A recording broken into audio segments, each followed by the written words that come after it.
Hey guys, we're looking at our next Bible study in Acts. We're going to be in chapter 19, looking at verses 1 through 22. So it's a really great story where Paul is going into Ephesus, and we get to see actually some two very interesting aspects of the spiritual life. So one is the role of the Holy Spirit, and the other is the role of demonic forces. And we're going to see how those play out in this first half of chapter 19 in the book of Acts.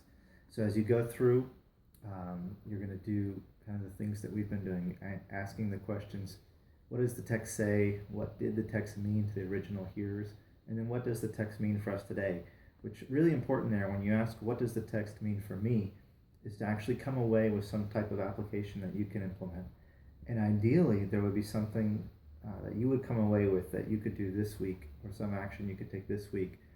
And we haven't talked about this a lot, but you might be in your application asking yourself, is there a commandment here that I need to obey?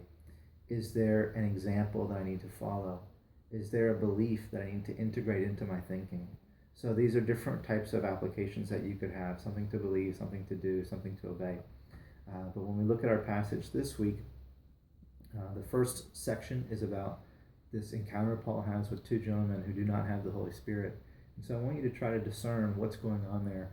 You might be able to do some reading, look at some commentaries, look online and see anything you can find out about that.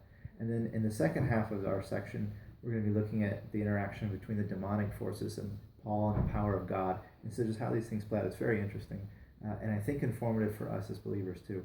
So just keep in mind the Holy Spirit is still active today. Demons are still active today.